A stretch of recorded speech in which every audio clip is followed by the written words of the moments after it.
செவிசாய்த்து அவங்களுடைய கோரிக்கையை நிறைவேற்றணும். விஜயகாந்த் அவர்களை என்னங்க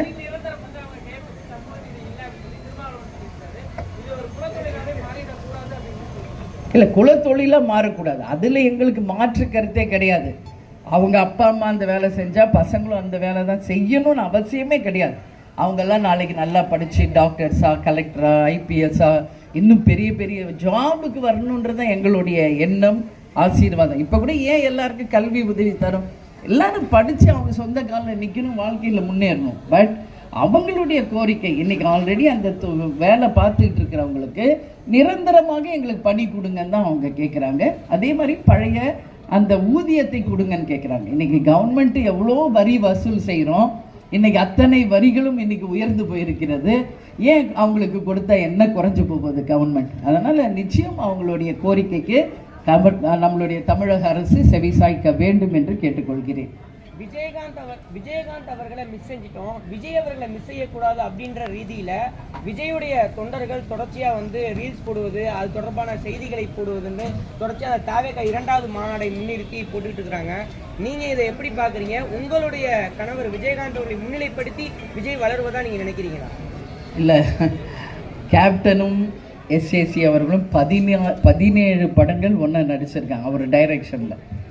இன்றைக்கி தான் உங்களுக்கெல்லாம் விஜய் இப்போ பெருசாக தெரியுது. சினிமாவில் வந்து அரசியலுக்கு வந்த பிறகு நாங்கள்லாம் சின்ன பையனாக இருந்த காலத்துலேருந்து கேப்டன் அவங்கள பார்த்துருக்காரு. நம்ம வீட்டுக்கு பக்கத்து தான் அவங்க வீடு. அதனால் உங்களுக்கு வேணால் விஜய்ன்னு எங்களுக்கு எங்கள் பையன்தான் நான் சொல்லுவேன். இப்போ விஜய் பிரபாகர் சண்முக பாண்டியன் எப்படி அந்த மாதிரி தான் விஜய். என்னை பொறுத்த வரைக்கும் ஏஐயில் கூட அவர் இப்போ கேப்டனை யூஸ் பண்ணலாம், தாராளமாக பண்ணுங்கணும். செந்தூர பாண்டி அப்படின்னு ஒரு படத்தில் கேப்டன் நடித்து கொடுத்தாரு. இன்றைக்கி அவர் நல்லா இருக்கார், வாழ்த்துக்கள். அதுக்காக கேப்டனுடைய வாக்குகளை பிரிக்கிறதுக்கு அவர் சொல்கிறாரா? அவர் கேப்டன் ஃபோட்டோவை யூஸ் பண்ணுறாங்கன்னு சொல்கிறாங்களா? அப்படின்னா எங்களுக்கென்று ஒரு கட்சி இருக்குது, எங்களுக்கென்று ஒரு அமைப்பு இருக்குது, எங்களுக்கென்று எங்களுடைய மாவட்ட செயலாளர்கள், நிர்வாகிகள், தொண்டர்கள், லட்சக்கணக்கான பேர் தமிழ்நாடு முழுக்க இருக்கிறார்கள். எங்கள் கட்சி 20 ஆண்டு கட்சி, எதிர்கட்சியான கட்சி. கேப்டனுக்கு நிகர் கேப்டன் மட்டும்தான். கேப்டன் இடத்தை இனி யார் நினைச்சாலும் அந்த இடத்தை யாராலையும் ஃபுல்ஃபில் பண்ணவே முடியாது. இதுதான் உண்மை. அதனால வந்து அண்ணன் விஜயகாந்த் அப்படின்னா அன்னைக்கு சொல்றாரு மேடையில், சந்தோஷம். அவர் அண்ணன் சொல்லும்போது நாங்கள் அவரை தம்பி சொல்றோம், அவ்வளவுதானே கண்டி.